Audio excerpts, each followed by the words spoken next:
Nous avons construit des villes immenses,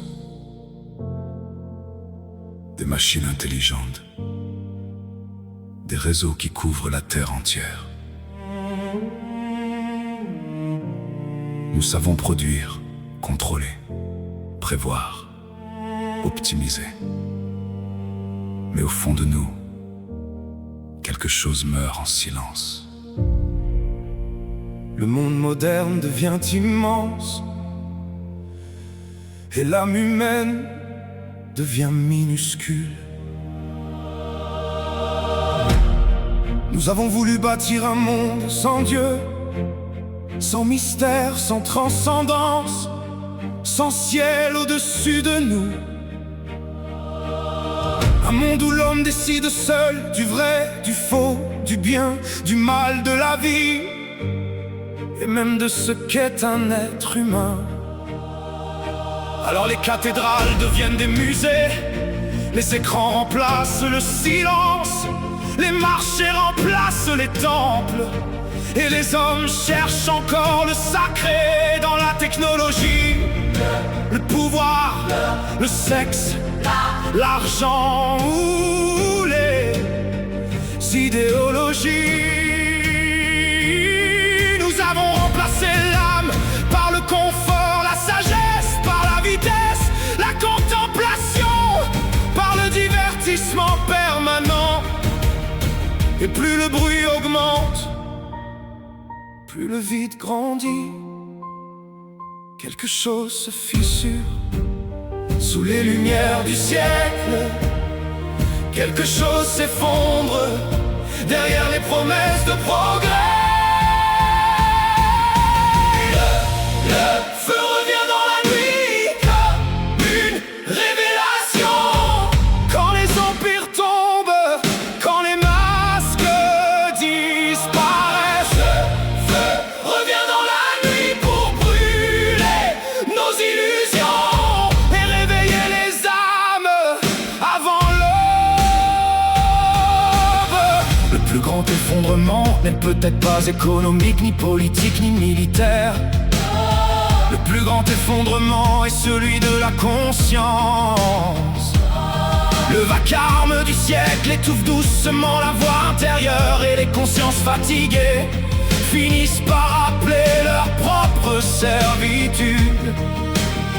Quand la conscience se corrompt, même le mal finit par sembler raisonnable. Même le mensonge finit par sembler moral. Même l'inhumain finit par sembler normal. Le monde moderne recrache un vomissement impur de conscience fragmentée. Des foules saturées d'images, mais privées de lumière intérieure. Nous savons tout calculer, sauf le prix de la perte de notre âme. L'apocalypse ne commence peut-être pas par des étoiles qui tombent du ciel. Elle commence dans le cœur humain, quand les êtres humains perdent le sens du sacré, quand plus rien n'est plus grand qu'eux-mêmes, quand le confort devient plus important que la vérité, quand la technique devient plus importante que la conscience. Alors les foules deviennent aveugles, les consciences s'endorment et les sociétés avancent comme des géants sans âme. Les hommes veulent devenir des dieux, créer une humanité nouvelle, fusionner avec les machines, supprimer les limites, supprimer la mort, supprimer la souffrance. Mais ils ne savent déjà plus comment être humain. Une société qui oublie Dieu Finit toujours par adorer sa propre puissance. Mais toute civilisation qui oublie son âme finit toujours par rencontrer la vérité. Une vérité qui brûle, une vérité qui révèle ce que nous sommes réellement quand les illusions tombent enfin. Car chacun verra un jour l'état de son âme et ce qu'il a construit dans le secret de son cœur. Les titres, les fortunes, les empires, les systèmes, les idéologies, tout finira par tomber. Et il ne restera plus que la vérité nue. peut-être, Que le monde ancien doit tomber pierre après pierre. Peut-être que certaines choses doivent mourir pour que quelque chose de vivant renaisse. Pas une purification par la haine, pas une purification par la violence, mais par le feu intérieur, par la vérité, par le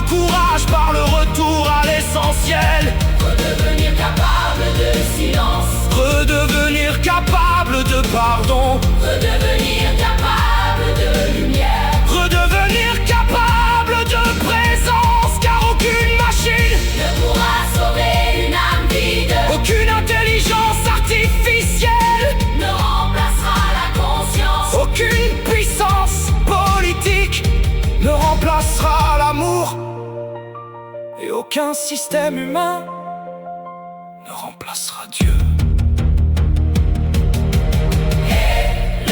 Feu revient dans la nuit Comme une dernière chance. quand les royaumes vacillent, quand les certitudes s'écroulent, Revient dans la nuit pour consumer nos mensonges et rouvrir les chemins oubliés vers l'esprit, vers la vérité. vers la vie. Et quand tomberont les écrans, les idoles, les empires numériques, les promesses de toute puissance, alors peut-être que les êtres humains apprendront de nouveau à regarder le ciel, à écouter le silence, à reconnaître le bien et à protéger la lumière intérieure. L'Apocalypse signifie peut-être simplement cela, la révélation. Le moment où plus rien ne peut cacher ce que nous sommes devenus. Le moment où l'être humain voit enfin l'état de son âme et comprend trop tard qu'il avait remplacé Dieu par lui-même.